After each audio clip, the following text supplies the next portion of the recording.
Oui, il est le Tout-Puissant qui sauve. Notre Sauveur est Tout-Puissant.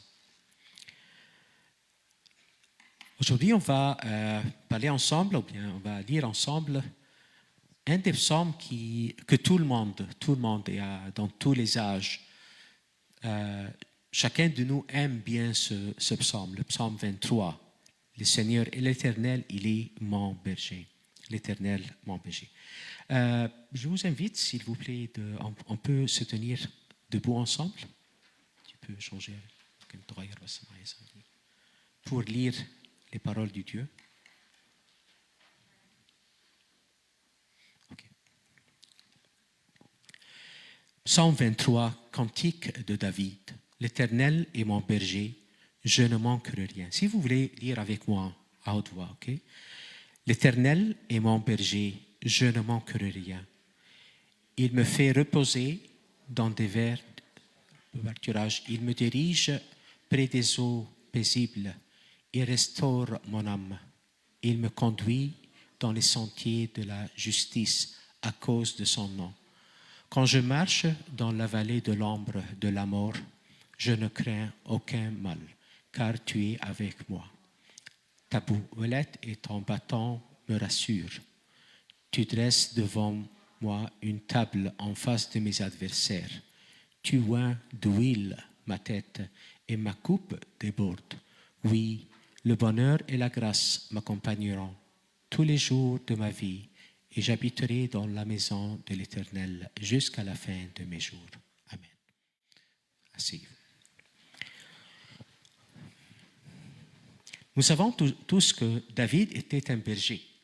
David lui-même était un berger, un petit berger. Il était le 8e frère dans la maison et presque son père, il a oublié qu'il a un petit garçon. Lui, il reste toujours dans les prairies avec les moutons pour prendre soin de ses moutons. Alors, de cette expérience, David a chanté ce cantique à l'Éternel, à son Dieu, parce qu'il le connaît. Il connaît son Dieu, l'Éternel, qui est son berger. Alors il m'a dit, comme moi je suis le berger de ces brebis, de ces moutons, mais le Seigneur, l'Éternel, il est mon berger. Même si mon père et ma mère ils m'ont oublié, même si je reste seul, si je n'ai aucune personne à côté de moi, peut-être que je suis dans la solitude, je n'ai pas des amis, mais le Seigneur, il est avec moi, il est mon berger. Il considère le Seigneur, l'Éternel, Dieu, l'Éternel, comme son berger qui prend soin de lui, de sa vie. On a chanté le chanson qui était avant le dernier. On disait que beaucoup de nous, on cherche l'amour. Nous voulons être aimés. On cherche toujours quelqu'un qui nous aime, que ce soit un ami, des parents ou un copain, une copine. Et tout le monde cherche l'amour. Mais ici, si tu penses à une personne qui est toute seule dans des prairies avec des moutons, où est son ami? Avec qui il peut parler? Il sent la solitude, il est tout seul. Parfois, on est tout seul. Mais si tu connais le Seigneur, c'est une connaissance personnelle. Si tu le connais, tu peux parler avec lui et lui, il va te répondre. Alors, c'est pourquoi ici, David n'a pas pleuré. Il n'a pas dit, moi je suis le misérable, moi je suis le vulnérable, moi je n'ai aucune personne qui m'aime, je n'ai aucun ami. Non, David a fait une chose tout à fait différente. Il a chanté à son ami, il a chanté à son Dieu, à son Éternel. Cantique, c'est un chant d'amour pour quelqu'un qui le connaît. Il considère le Seigneur, l'Éternel, le Tout-Puissant. L'Éternel, c'est-à-dire celui qui existe par lui-même, qui est hors du temps. Il n'est pas limité à un temps. Il est là jour et nuit. Il est là 24 heures sur 24 heures. Il est là chaque moment, chaque instant. Il est là avec toute sa puissance. Il est là pour toi. Si tu le connais, si tu as une relation personnelle avec lui, alors il est ton berger. Il prend soin de toi, comme le berger qui prend soin de ses moutons. Il dit que l'Éternel est mon berger, alors je ne manquerai rien.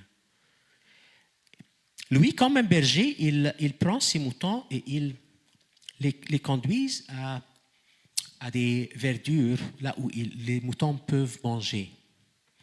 Il dit, moi-même, mon berger, mon Éternel, il me conduit vers toute la satisfaction, alors je n'aurai aucun besoin. Pourquoi David? Pourquoi? Tu es seul, tu n'as pas des amis, peut-être tu as faim, peut-être tu manques ton papa et ta maman, tes amis. Non, mais il dit non, moi je suis satisfait avec mon Seigneur. Mon Seigneur est là, il est avec moi, alors je ne manquerai rien. Je n'aurai aucun besoin. Je veux dire quelque chose ici. Parfois, dans notre solitude, parfois comme adolescents et adolescentes, on cherche des amis. Et parce qu'on cherche l'amour et on cherche l'ami, on cherche la satisfaction, on peut faire, entre parenthèses, beaucoup de bêtises. On cherche dans des poubelles, on cherche l'amour dans des poubelles. Je pense que vous comprenez ce que je veux dire.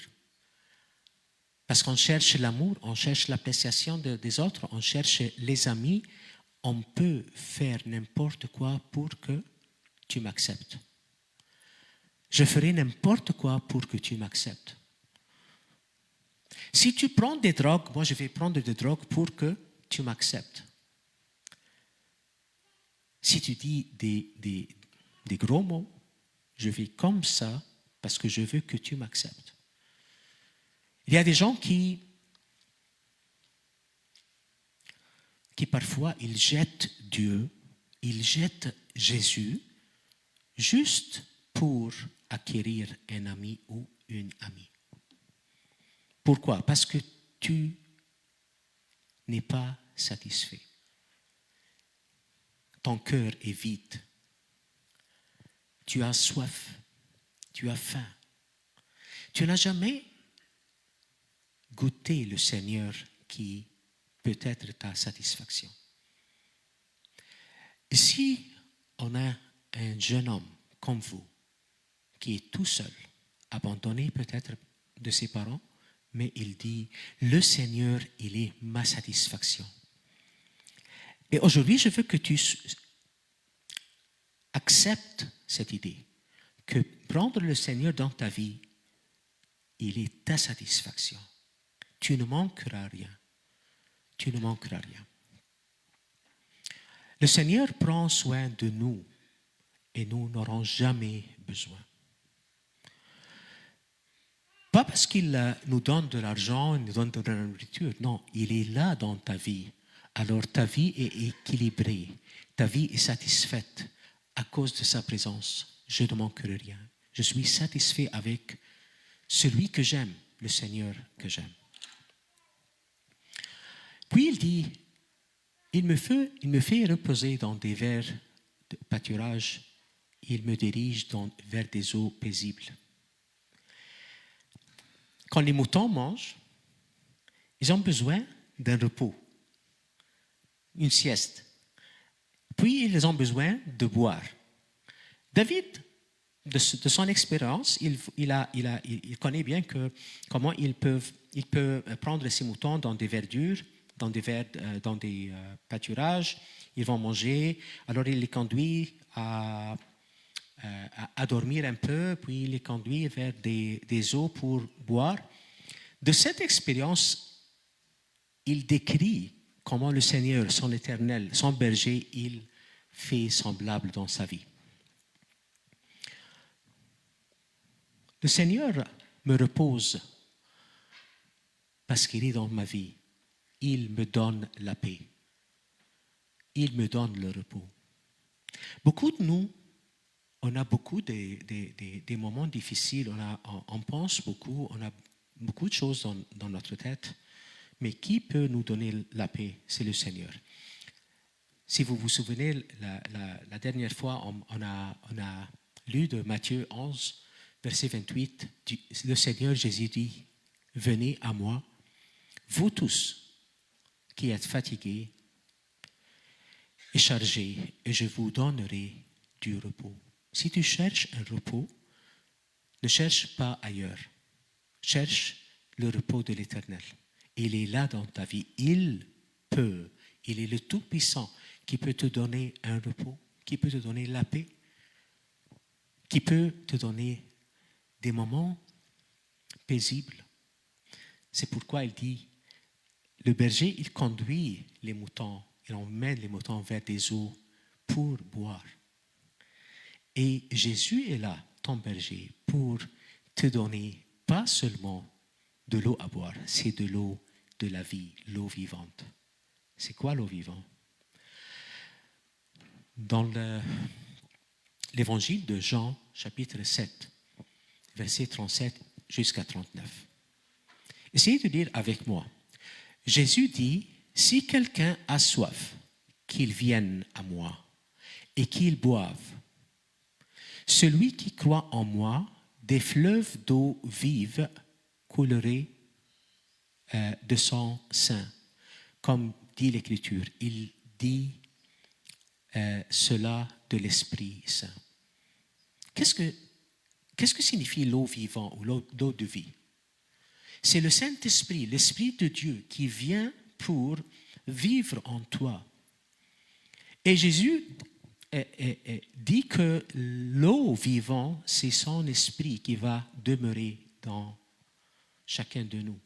Alors si tu as soif, si tu as besoin de quelque chose, si tu cherches quelque chose, cherche d'abord la présence de Dieu et cherche d'abord que l'Esprit Saint te remplisse. Tu as besoin de l'Esprit Saint pour que tu puisses vivre. Si tu as soif, cherche l'Esprit du Seigneur, l'Esprit de Dieu. Il est là à côté de toi. Il est là près de vivre dans toi. Saint Paul disait que vous ne savez pas que votre corps est le temple du Saint-Esprit. Ton corps est le temple du Saint-Esprit. Alors faites attention à ton corps. Qu'est-ce que tu fais avec ton corps? Est-ce que je donne mon corps pour les péchés? Je donne mon corps pour l'adultère? Pour n'importe quoi? Non, je donne mon corps au Seigneur. Ça, c'est le temple du Saint-Esprit qui vit en moi. Et si tu as besoin, si tu n'as pas contacté, si tu n'as pas goûté le Saint-Esprit, aujourd'hui, c'est le moment de dire au Sauveur, le Sauveur tout-puissant, il peut te sauver, il peut te donner le repos, mais aussi il vient pour vivre en toi avec son Saint-Esprit. Le Saint-Esprit qui demeure en vous. C'est pourquoi il dit, vers des eaux paisibles, il me dirige. Il restaure mon âme. Qu'est-ce que ça veut dire restaurer? Restaurer, c'est comme quelque chose qui a été usé ou bien cassé et quelqu'un vient pour le reconstruire. Les moutons sont des animaux, excusez-moi, stupides. Ils sont très naïfs et très stupides. C'est pourquoi il y a des loups qui viennent pour attraper ces moutons et les manger. Mais avec cette stupidité et cette naïveté, les moutons, parfois, ils pensent qu'ils connaissent le chemin. Alors, ils changent de la route. Ils prennent d'autres chemins. Ils se perdent. Mais le berger est là toujours pour les restaurer, pour les rattraper. Ah, viens ici, qu'est-ce que tu fais? C'est pas le chemin, viens ici, viens ici. Et c'est ça que le Seigneur fait avec nous plusieurs fois. Combien de fois je suis parti dans des chemins Et je pensais que ce sont les chemins qui m'intéressent. C'est ça, c'est juste, c'est juste. Si quelqu'un vient me dire c'est pas juste, moi je dis non, non, je connais, je sais bien ce que je fais. Mais après quelques pas, le choc. Sauve-moi, Seigneur, il vient pour te restaurer, pour te sauver. Mes amis, nous sommes, je veux dire, parfois nous sommes plus stupides que ces moutons. On a besoin toujours de notre Seigneur, de notre berger qui nous guide. Parce que moi, je ne connais pas le chemin. Je ne sais pas qu'est-ce qui peut arriver demain ou après-demain. Qu'est-ce qui peut arriver avec des décisions stupides que je peux prendre? Par exemple, dans nos écoles ou bien dans nos cégeps, il y a des gens qui viennent et vous disent « Ah, tu as un girlfriend? Ou bien tu as un boyfriend? Non? Ah, comment ça? Tu as 15 ans, tu as 16 ans, tu as 17 ans, tu n'as pas essayé? Non. Oh, tu es naïve. Tu ne sais rien. Alors, parfois, je vais dire, mais qu'est-ce que je peux faire? Viens. Je vais t'enseigner comment avoir une girlfriend ou bien un boyfriend. Il y a des amis qui peuvent te prendre dans des chemins qui ne sont pas les chemins de Dieu. Alors, avant de faire un pas, cherche le berger et dis, Seigneur, est-ce que je peux faire ça? Est-ce que c'est ça le vrai chemin ou pas? Parce que plusieurs fois, nous sommes plus stupides que ces moutons. Et on prend des chemins tellement dangereux. Mais merci le Seigneur parce qu'il est là toujours pour te sauver, pour te restaurer. Il restaure mon âme. Tu sais, à cause de ces relations, à cause de ces décisions qui ne sont pas justes, qu'est-ce qui arrive? Ton âme est heurtée, est blessée, est brisée. Ton âme a besoin d'une restauration. Il y a des blessures. Il y a des brisures. Alors, on a besoin d'une restauration. Et il n'y a que le Seigneur qui peut te restaurer. Alors, le berger ici, David, il sait bien qu'est-ce qui arrive. Il y a des moutons qui prennent d'autres chemins, qui peuvent se casser, qui peuvent être heurtés par des loups, peut-être, ou bien avec des épines. Le berger vient pour prendre son mouton et il retire les épines. Peut-être parfois il a cassé les jambes, il va lui faire des remèdes.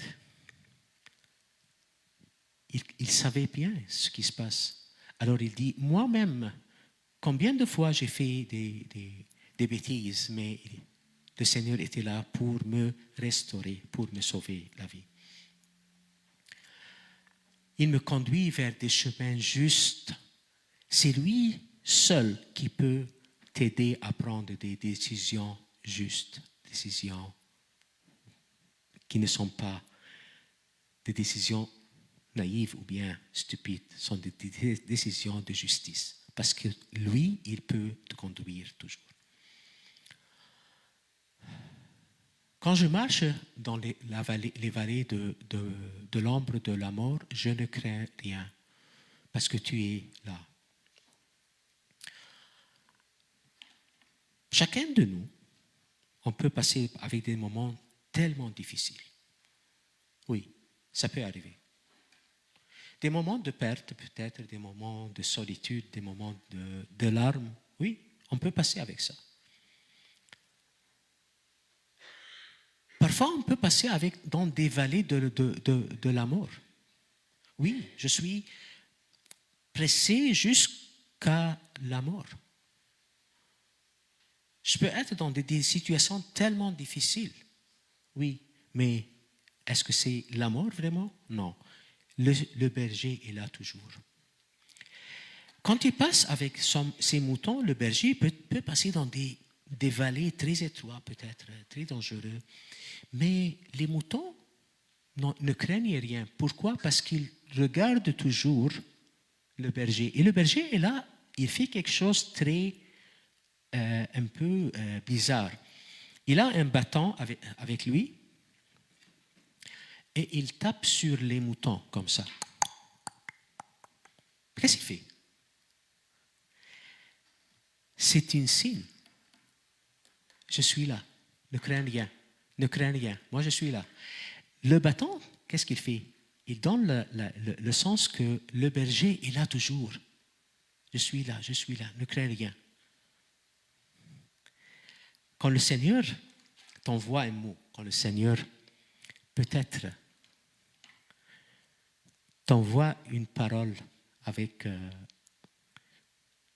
dans l'évangile peut-être, avec ton leader, dans un groupe, ici à l'église, quand il t'envoie des mots, quand il convainc de quelque chose,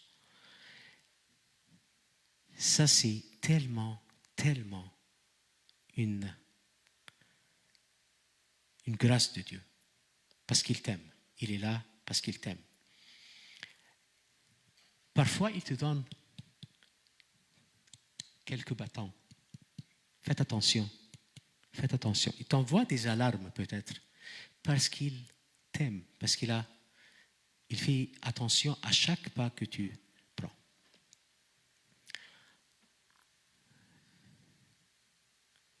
Il oint d'huile ma tête.